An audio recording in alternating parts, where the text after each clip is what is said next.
नमस्कार मेरे प्यारे भाइयों, मेरे परमात्मा के प्यारे जीव हंसों। मैं परमपिता परमात्मा से यही अरदास करता हूं कि आप सब मेरे भाइयों का विवेक पहले से ज्यादा और ज्यादा से ज्यादा बढ़ता ही जाए और ऐसी कोई दुविधा न रहे जो आपके मन में 1% भी घर कर पाए। हर चीज आपको एकदम क्लियर समझ में आती जाए। मैं बस यही अरदास करता हूं अपने मालिक से, अपने परमपिता परमात्मा, अपने बंदी छोर से। और मैं यही चाहता हूं कि आप सब भी इस भरम जाल से बाहर आ जाओ, इस सपन लोक से बाहर आ जाओ और ऐसा बाहर आओ कि दोबारा ये सपना कभी देखो ही ना, क्योंकि इसी सपने की वजह से आज आपको ये सुख दुख का भारी बोझा उठाना पड़ रहा है। अगर ये सपना देखा ही ना होता तो कोई भी सुख और दुख आपके जीवन में नहीं आता। लेकिन जो गलती कर दी है अब उसको सही करने का समय आ चुका है मेरे भाइयों। और अगर ये समय एक बार निकल गया तो मेरे भाई हाथ पल्ले कुछ नहीं रहेगा, कुछ नहीं रहेगा। इसलिए मेरे भाई अभी होश कर लो, अभी कुछ नहीं बिगड़ा है, अभी समय है। अगर एक बार ये समय निकल गया तो पछताने के सिवा कुछ हासिल नहीं होगा, कुछ हासिल नहीं होगा। इसलिए अच्छी तरह समझ जाओ कि मैं क्या समझाना चाहता हूं। बिना पक्षपात किए हर चीज को गहराई से समझो, तब एक एक चीज समझ में आएगी कि मैं बताना क्या चाहता हूं। तभी ये भ्रम भूत आपके जीवन से बाहर जाएगा जब आप इस ज्ञान को अच्छी तरह समझ लोगे। इस ज्ञान को समझने के लिए जरूरी नहीं कि आप हिंदू ही हो या मुसलमान हो या सिख हो या ईसाई हो, तभी समझ में आएगा। इस ज्ञान को समझने के लिए आप केवल इंसान बन जाओ, इतना बहुत है। अगर आप इंसान बनके, केवल एक आम इंसान बनके इस ज्ञान को समझोगे तो एक एक चीज समझ में आएगी। भूल जाओ क्या है आपका धर्म, भूल जाओ क्या है आपकी जात, भूल जाओ क्या है आपका नाम। केवल उस अल्लाह वाहिगुरु गॉड परमात्मा को कैसे पाना है, इस पे विचार करो।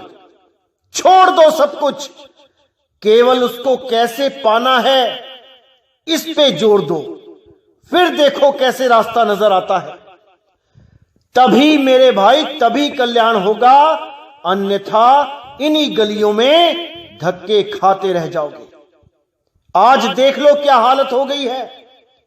ये जो गुरु बैठे थे, जो कहते थे कोई भी बीमारी हो हमारे पास आओ, हम टीबी ठीक कर देंगे, हम कैंसर ठीक कर देंगे, हम ये ठीक कर देंगे, हम वो ठीक कर देंगे, आज लंबे लंबे पर्चे निकाल के बैठे हैं कि भाई कोई मत आना, कोरोना वायरस जानलेवा है, हमारे पास मत आना।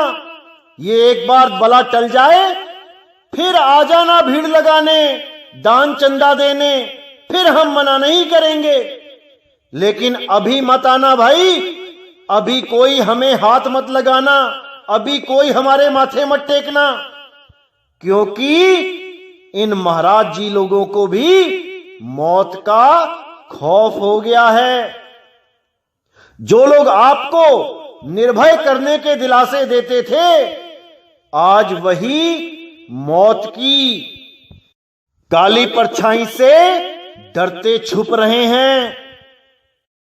जो लोग आपको ये बोलते नहीं थकते थे कि घबराना मत मौत से, गुरु लेने आएगा, आज वही लोग आपके आश्रम आने पर प्रतिबंध लगा के बैठे हैं कि कोई ऐसा भगत ना आ जाए और हमारे पैर ना छू ले आके कि पता लगा हमें भी कोरोना वायरस हो गया। खुद को भरोसा नहीं है कि उनको उनका गुरु लेने आएगा कि नहीं। आपको भरोसा देने में लगे हैं कि आपको आपका गुरु लेने आएगा। मेरे भाइयों, अभी भी इन लोगों को पहचान जाओ। अब भी नहीं पहचानोगे तो कभी नहीं पहचान पाओगे। ये केवल झूठी दिलासा देते हैं, झूठी आशा देते हैं कि गुरु लेने आएगा। ऐसा कुछ नहीं होता भाई। उस गुरु की खोज करो जो डेथ बेड पर भी तुम्हारे साथ होगा, जो मृत्यु की शैया पर भी तुम्हारे साथ होगा, जो कभी नहीं कहेगा कि आश्रम मत आना, जो कभी नहीं कहेगा कि ये चेले तुम मेरे पास मत आना। तुम्हें चाहे कोढ़ हो जाए, तुम्हें चाहे कोरोना वायरस, छोड़ो कोरोना वायरस का बाप हो जाए, वो तब भी तुम्हें मना नहीं करेगा कि मेरे पास मत आना। उस गुरु से प्रेम करो। कौन है वो गुरु? शब्द गुरु है वो। वही शब्द गुरु है जो कभी किसी कोरोना वायरस से नहीं डरता, जो कभी किसी काल से नहीं डरता। इन गुरुओं की शरण में बैठे हो जो एक छोटे से वायरस ने ही हिला के रख दिए। इन लोगों पे आस लगा के बैठे हो जिनको एक छोटे से वायरस ने हिला के रख दिया। अभी समय है मेरे भाई, आंखें खोल लो, पहचान लो उस शब्द गुरु को, इससे पहले कि देर हो जाए, इससे पहले कि तुम्हारे प्राण पखेरु उड़ जाएं। अपने प्राणनाथ को पहचान लो मेरे भाइयों, पहचान लो। वही प्राणनाथ सारे जगत का प्राणनाथ है, वो सारे जगत का जगदीश है। उसी के लिए बोला गया था, जब आएगा बीसम बीसा, ना रहेगा ईसा, ना रहेगा मूसा, राज करेगा जगदीसा। इसका मतलब यह है, साफ बोल दिया, साफ समझा दिया कोड में कि 2020 में ऐसा समय आएगा जब ईसा और मूसा, यानी कि शरीरों की बात हो रही है यहां पे, कि ऐसा ज्ञान चलेगा कि शरीरों के भेद को खत्म कर दिया जाएगा। ईसा मूसा के यहां ताले लग जाएंगे और राज करेगा जगदीसा। वो गुरु राज करेगा जो सारे ब्रह्मांड का गुरु है, जो शब्द गुरु है, जो कभी भेदभाव नहीं करता हिंदू मुस्लिम सिख ईसाई में। उस शब्द गुरु का राज होगा 2020 के बाद पूरे 1000 सालों तक, क्योंकि 2020 की परिस्थितियों के बाद इतना विवेकी हो जाएगा ये जीव कि अपना भला और बुरा पहचानने लगेगा। उसको समझ में आ जाएगा कि किसी धर्म से जुड़ने से मुक्ति नहीं होती, उस जगदीश को याद करने से मुक्ति होती है, जो सब धर्मों से श्रेष्ठ है, हर धर्म से ऊपर है। ये धर्म क्या होता है, मैं इसके ऊपर भी एक सत्संग करूंगा। क्यों लोग धर्म के नाम पे भ्रमित हो जाते हैं, असल में धर्म होता क्या है, इसके ऊपर भी एक सत्संग किया जाएगा बहुत जल्दी।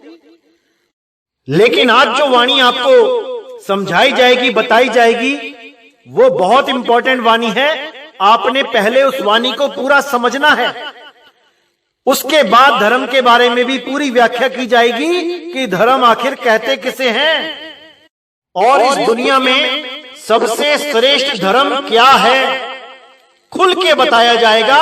आपने पूरा विवेक लगा के समझना। तो आज की वाणी पे विचार करेंगे। तो क्या कहती है वाणी? अब तो संशय भयो अधिकाई, निश्चय वचन करहु मोहि साई।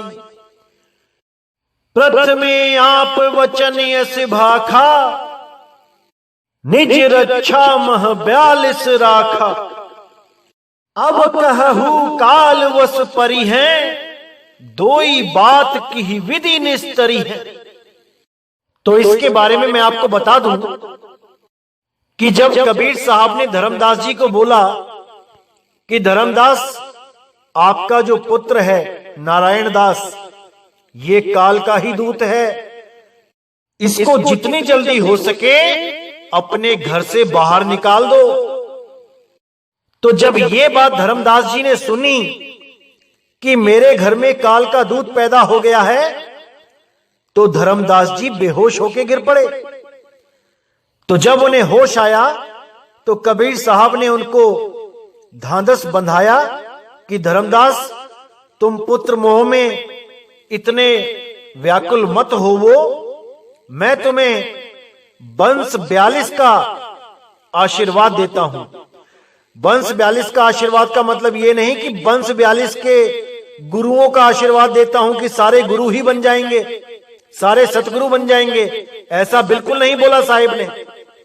साहिब ने यह बोला कि तुम्हें लगता है कि तुम्हारा इकलौता पुत्र है और वो तुम्हें छोड़ के चला जाएगा तो तुम्हारा वंश कैसे चलेगा। तो मैं तुम्हें वचन देता हूं कि तुम्हारे 42 वंश चलेंगे, यानी 42 वंश तक तुम्हारा नाम लेने वाला कोई ना कोई पैदा होता रहेगा तुम्हारे वंश में, और वो तुम्हारे नाम पे गद्दी बना के भी बैठ जाएंगे, गुरु बन के भी बैठ जाएंगे। लेकिन याद रखना धर्मदास कि उसमें भी काल अपना जोर चला लेगा।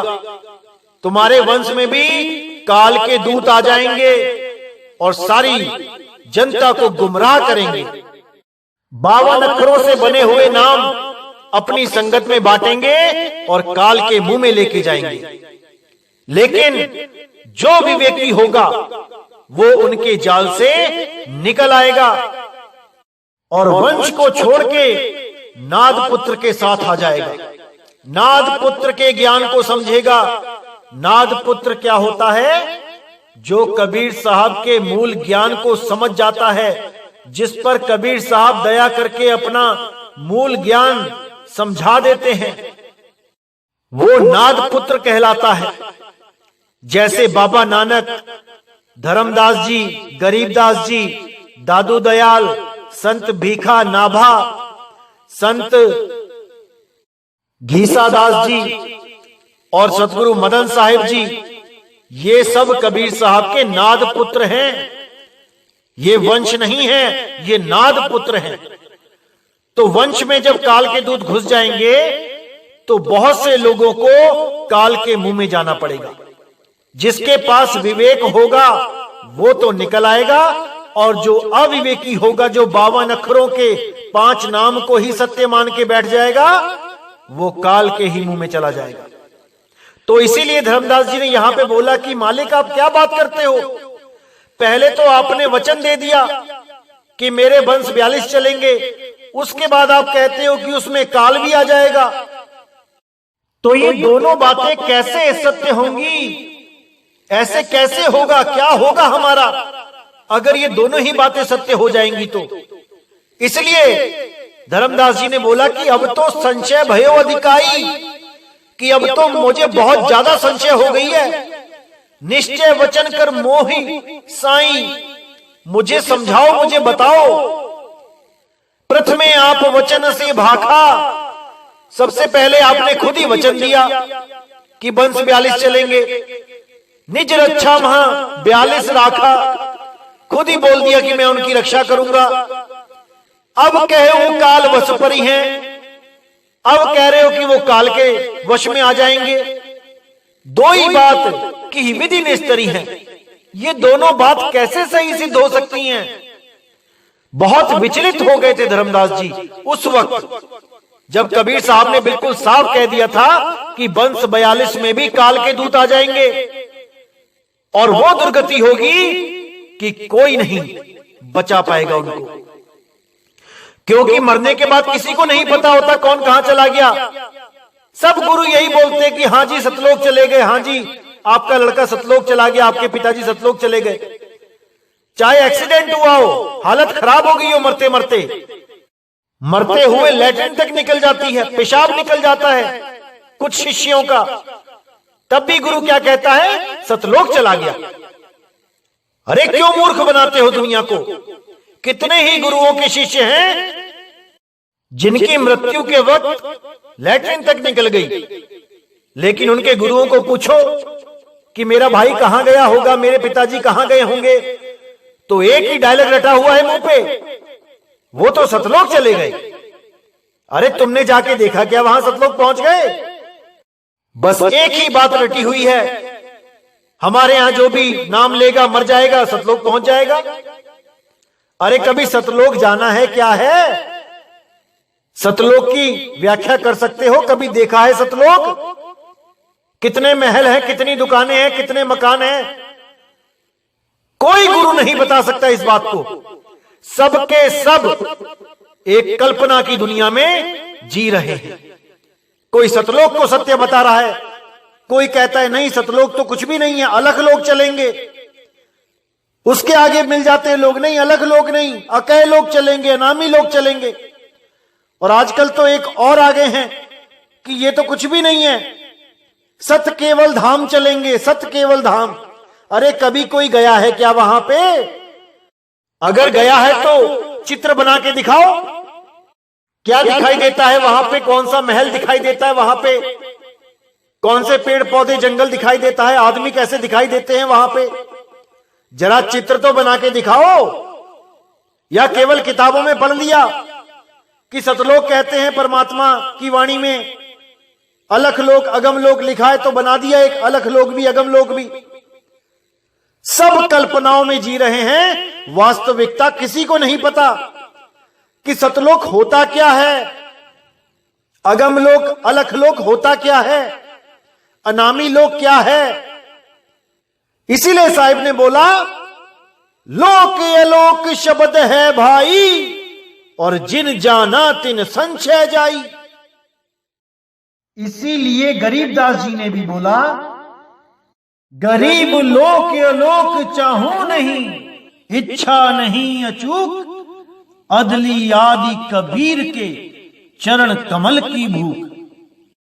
कि मुझे किसी लोक अलोक की चाह नहीं है, मैं नहीं किसी सतलोक अलख लोक अगम लोक अनामी लोक सत केवल लोक को जाना चाहता। मुझे तो केवल कबीर साहब के चरण की धूल मिल जाए, उनके चरणों का स्थान मिल जाए। और गुरु के चरणों का स्थान कहां होता है ये आपको बहुत जल्दी बताया जाएगा। सारे भेद खोले जाएंगे। जब सार नाम की बख्शीश होगी तब आप एक एक चीज को समझ पाओगे कि क्या वाणियों में कोड लगे होते हैं, क्या गुप्त से भी गुप्त भेद होते हैं। उन सब को आप समझ पाओगे, हर चीज आपकी क्लियर हो पाएगी। तो जब धर्मदास जी ने ये शंका प्रकट कर दी कि हे परमात्मा ये दो बातें कैसे हो रही हैं, एक तरफ आप कहते हो कि वंश 42 चलेंगे और दूसरी तरफ आप कहते हो कि काल के दूत घुसेंगे, काल झपट्टा मारेगा, तो क्या होगा, कैसे होगा, मुझे समझाओ। तब कबीर साहब ने नाद वंश की बढ़ाई करी, वचन वंश की नहीं। क्या बोला कबीर साहब ने? धर्मदास तुम चेतहु भाई, वचन वंश कह देहु बुझाई। जब जब काल झपाटा लाई, तबे तबे हम होब सहाय।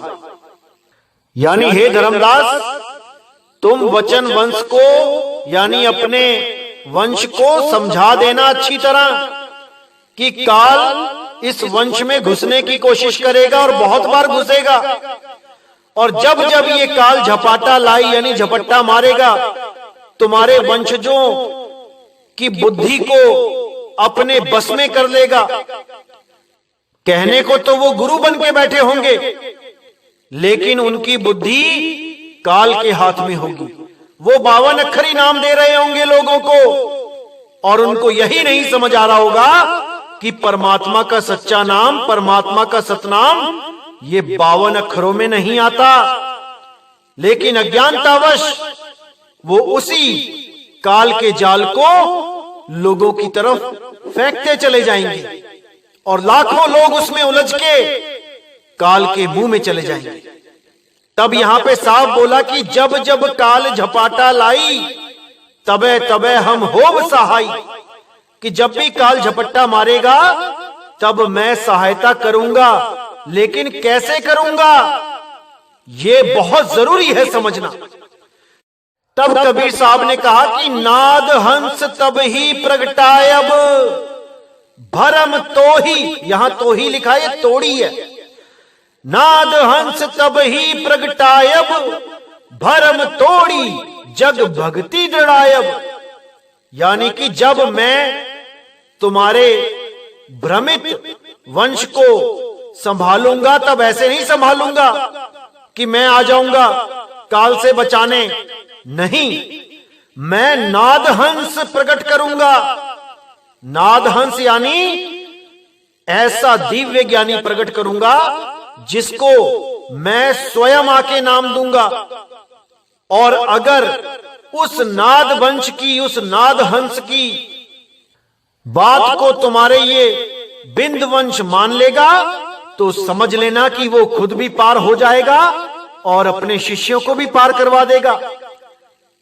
लेकिन अगर वो अपनी गलती समझकर भी अहंकारवश सत्य को नहीं अपनाएगा तो वो खुद तो डूबेगा ही, लाखों जीवों को भी डुबाएगा और उसका महापाप उसके सिर पर चढ़ेगा ही चढ़ेगा, जिसका हिसाब उसे स्वयं नरकों में जाके देना पड़ेगा, कुंभी नरक में उल्टा लटकना पड़ेगा। इसलिए धर्मदास अच्छी तरह समझा देना अपने वंश को कि जब भी उनको पता लग जाए कि वो गलत रास्ते पे हैं, वो नाद वंश की बात मान जावें। जहां पर मेरा मूल ज्ञान प्रकट हो चुका है उसकी बात मान लेवें, मान बढ़ाई अहंकार को त्याग देवें, सब एक साथ मिलके सत्य को अपनावें और असली कबीर पंथ इसका प्रचार करें। कोई बड़ा छोटा नहीं होता। अगर अज्ञान को समझकर ज्ञान की तरफ चल दिया जाए तो वो अज्ञानी नहीं कहलाता। और बड़े छोटे की तो वैसे ही बात नहीं है, क्योंकि हम सब उस मालिक के बच्चे हैं। कोई बड़ा छोटा नहीं है, कोई बड़ा छोटा नहीं है। तो आगे कहते हैं, नाद पुत्र सो अंश हमारा तिनते होए पंथ उजियारा, वचन वंश तो होए सचेता बिंद तुम्हारे ना माने होता।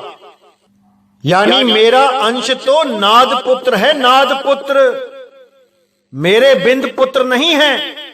बिंद पुत्र तुम्हारे हैं धर्मदास, और उनको अच्छी तरह समझा देना कि तुम्हारे पंथ में अज्ञान आ जाएगा, सार शब्द का ज्ञान लुप्त हो जाएगा।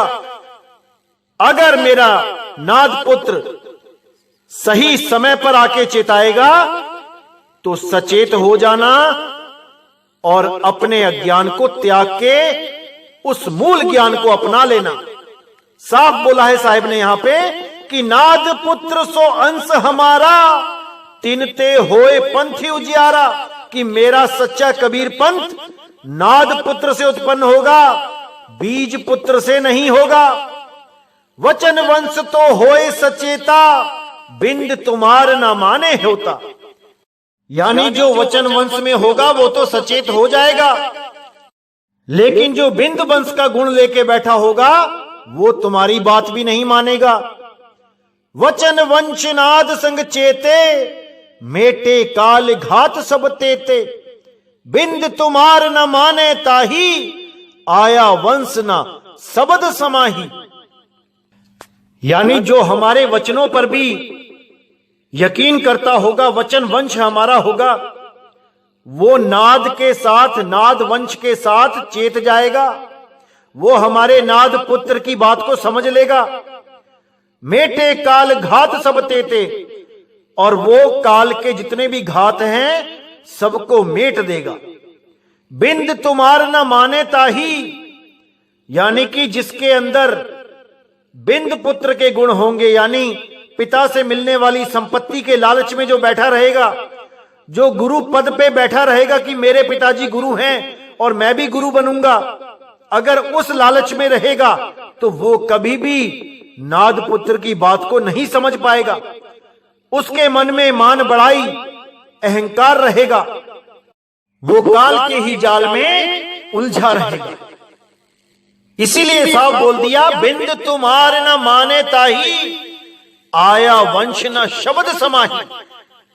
ना तो वो वंश में आएगा जो असली कबीर साहब का वंश है, ना उसमें आएगा, ना ही शब्द समाही, ना ही वो शब्द में समाएगा। वो ऐसे ही जन्मों जन्म भटकता हुआ 84 में धक्के खाएगा। तो आगे कबीर साहब क्या बताते हैं कि शब्द की चास नाद कहां होई, बिंद तुम्हारो जाए बिगोई। बिंद ते होए ना नादी उजागर, परख के देखू धर्म निनागर। तो शब्द की चास यानी शब्द की पहचान नाद कहां होई, वो नाद पुत्र को ही होगी। बिंद तुम्हारो जाए बिगोई, तुम्हारे बिंद वंश को उसका ज्ञान ही नहीं होगा। बिगोई यानी नाश होगा उसका। बिना शब्द की पहचान के वो नकली नाम जपते हुए खुद भी मरेंगे और अपनी संगत को भी गुमराह करके काल के मुंह में लेके जाएंगे। बिंद ते होए ना नादि उजागर, परख के देख धर्मनी नागर। यानी बिंद वंश में नाद वंश का उजागर नहीं होगा। नाद वंश तो बाहर से होका देगा, बाहर से समझाएगा। वो वंश 42 के अंदर नहीं आएगा, वो बाहर से जीवों को चेताएगा।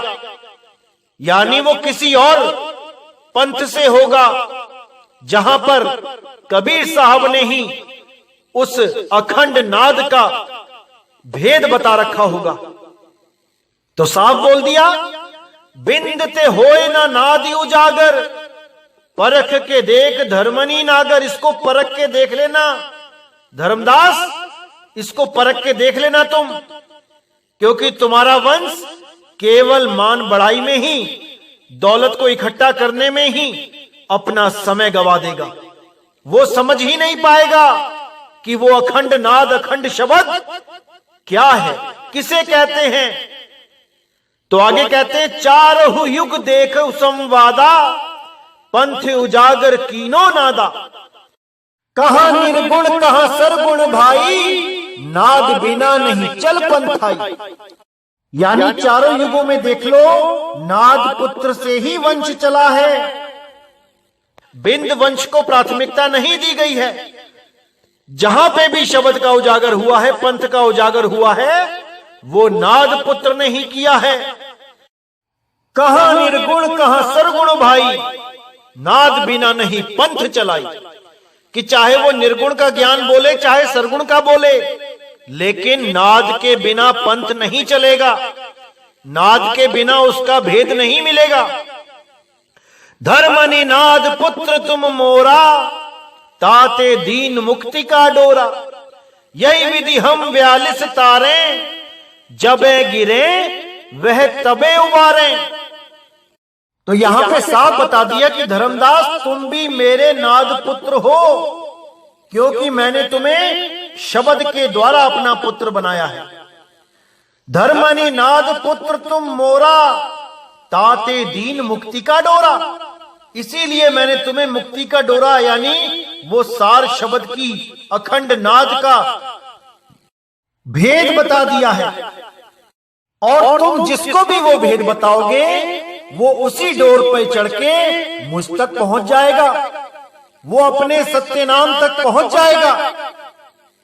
यही विधि हम 42 तारे, जबे गिरे वह तबे उबारे। इसी प्रकार मैं इन 42 को तारूंगा, लेकिन अगर ये मेरे मूल ज्ञान को समझेंगे तो, और कैसे समझेंगे, जब ये नाद पुत्र की शरण में आएंगे। अगर नाद पुत्र की बात को ये नहीं समझ पाएंगे तो ये काल के ही मुंह में जाएंगे। साफ बोला, जबे गिरे वह तबे उबारे। यानी कि पूरा इशारा कर दिया है कि वो गिरेंगे।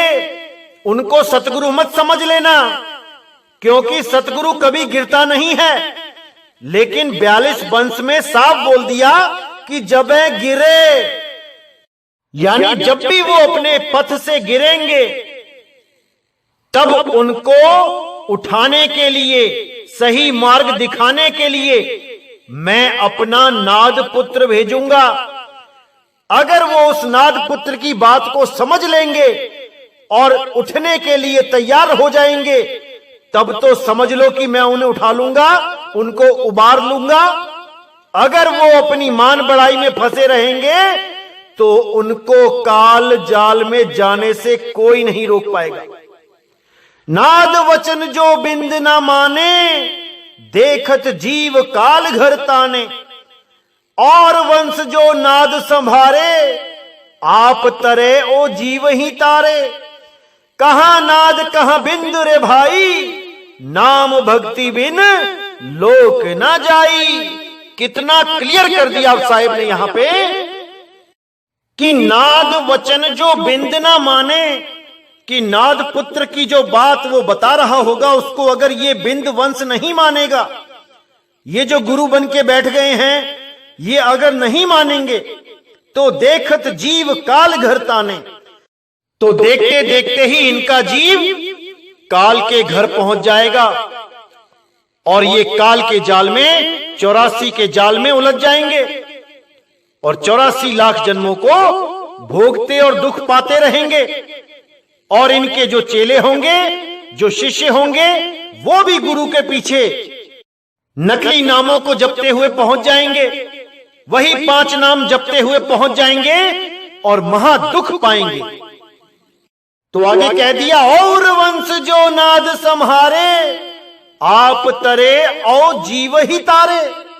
यानी और वंश, कबीर वंश के अलावा और भी जो वंश चल रहे हैं उसमें भी अगर वो नाद पुत्र को समझ जाते हैं, उसकी बात को समझ जाते हैं, और वंश जो नाद संभारे, यानी नाद पुत्र के द्वारा जो बाकी वंशों में जो अज्ञान है उसको संभाल लिया जाएगा, उसको संवारा जाएगा, तो आप तरे और जीव ही तारे।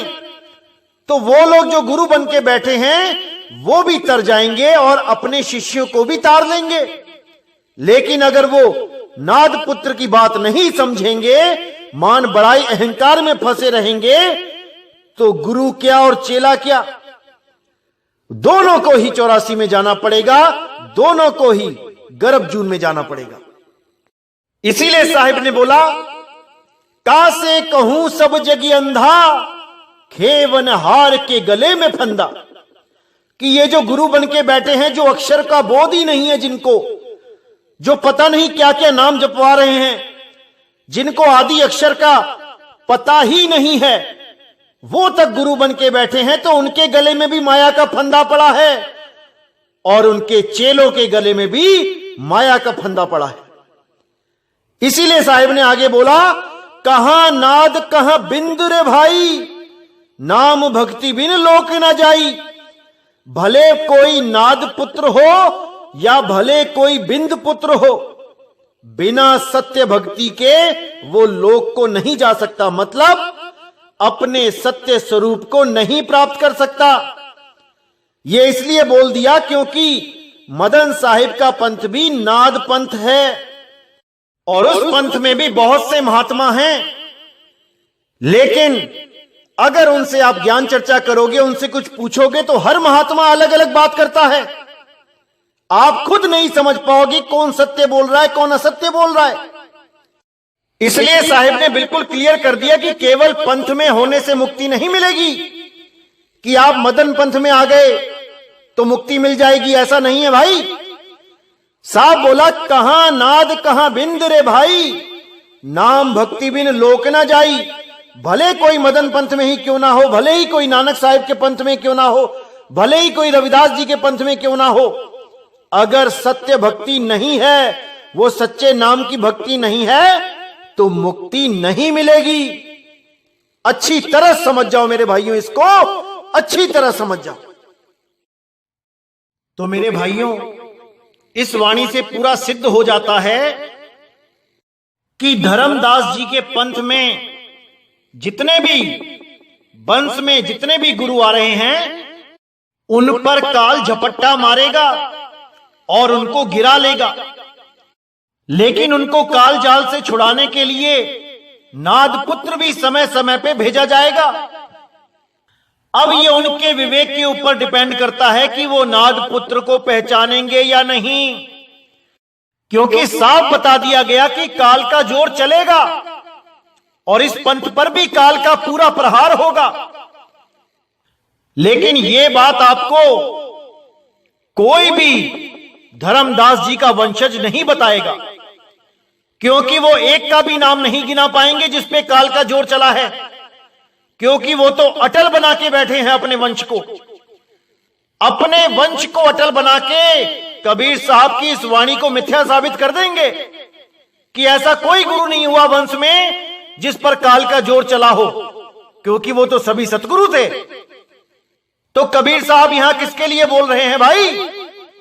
ये आपने विचार करना है मेरे भाइयों। आपने, कोई गुरु नहीं कहेगा कि हम अधूरे हैं। ये आपने देखना है कि कबीर साहब की वाणी क्या कहती थी और हमें क्या बताया जा रहा था आज तक। अगर आप इन लोगों से पूछोगे कि काल ने किस पे झपट्टा मारा, तो बड़े शातिराना तरीके से ये बोल देंगे, जो लोग इनके पंथ में से अलग हुए हैं उनका नाम गिना देंगे कि देखो हमारे वंश में से ये अलग हो गया, वो अलग हो गया, ये काल के दूत थे। बस ऐसे ही लोगों को भरमा देंगे और 52 के जाल में उलझा के उनका जन्म बर्बाद कर देंगे। अरे इन लोगों को तो यही नहीं पता कि 52 से न्यारा नाम होता क्या है। कबीर साहब ने 1000 जगह बोला, लेकिन ये अधूरे गुरु उनकी वाणी को समझ ही ना पाए और अपने मनमुखी नाम देते हुए लाखों लोगों का जीवन बर्बाद करते चले गए। लेकिन मेरे भाइयों, अब अपना जीवन बर्बाद नहीं करना है, पूरा विवेक लगा देना है, पूरी बुद्धि लगानी है कि क्या बताया जा रहा है। एक एक चीज को अच्छी तरह समझना है। यह जीव आपका है मेरे भाइयों, कल्याण आपने ही करना है। अगर आपने पक्षपात किया तो यह आपके अपने जीव के साथ पक्षपात होगा, किसी और के साथ नहीं। इसलिए मेरे भाइयों, एक एक शब्द को अच्छी तरह समझना है कि कबीर साहब ने कितना अनमोल ज्ञान हमें दिया और ये लोग हमें कैसे भरमाते रहे। इसीलिए मैं बार बार कहता हूं मेरे भाइयों, विवेक को जगा लो। एक बार विवेक जग गया तो आपको कोई भ्रमित नहीं कर पाएगा। इस दुनिया की कोई ताकत नहीं जो आपको दोबारा गर्भ जून में लेके आ जाए। अगर आपने अपना विवेक जगा लिया तो मेरे भाइयों, एक चीज और क्लियर कर देता हूं मैं आपको, क्योंकि बहुत से भाई मुझे पूछते रहते हैं, बार बार पूछते हैं कि हमें एक बात बताओ कि कबीर साहब ने 42 गुरुओं के नाम पहले से ही लिखे हुए हैं, पहले ही बता दिया था कि कौन कौन से गुरु आएंगे, तो ऐसा कैसे संभव हो सकता है? क्योंकि बीच में एक पीढ़ी ऐसी थी जहां पे पुत्र ही नहीं हुआ था, इसलिए किसी और को उस गद्दी पे बैठा दिया गया था। तो अगर कबीर साहब ने ऐसा कुछ परमानेंट अटल कोई आशीर्वाद दिया होता तो ऐसा बीच में टूट कैसे गया ये क्रम, कई लोग पूछते हैं। तो मेरे भाई, मैं आपको बताना चाहूंगा कि इसमें कोई बड़ी बात नहीं कि 42 नाम पहले से लिखे हुए हैं। अरे आप लिख लो, आप पहले से ही लिख लो अपने वंश में होने वाले बच्चों के नाम। आप 50 नाम लिख लो लड़कों के। अरे कभी ना कभी तो लड़का होगा आपके, जो भी लड़का होता जाएगा उसका नाम वही रखते जाना जो पहले से रखा हुआ है, आपने फिक्स कर रखे हैं जो। इसमें क्या बड़ी बात है? कुछ लोग तो इसी में महानता समझने लग जाते हैं कि पहले से 42 नाम लिखे हुए हैं। अरे भैया तुम रख लो, तुम्हारे यहां भी तो लड़के हो रहे हैं, तुम भी तो आज इस दुनिया में आए हो तो अपने पिताजी से दादाजी से होके ही आए हो। ऐसे तुम लोग भी अपने बच्चों के नाम पहले से ही रखते चले जाओ, क्या दिक्कत है? तो ऐसे भी भरमाया जाता है लोगों को, लेकिन आपने इन चक्करों में नहीं पड़ना है, आपने मूल ज्ञान को समझना है। अगर आपने मूल ज्ञान को समझ लिया तो आपको इन नामों के चक्कर में नहीं पड़ना पड़ेगा। अरे 42 नाम छोड़ो, कोटि नाम संसार में, इनसे मुक्ति ना होए। समझो मेरे भाइयों, इसको समझो, क्योंकि अभी नहीं समझा तो कभी नहीं समझ पाओगे। हर चीज को अच्छी तरह गहराई से समझो।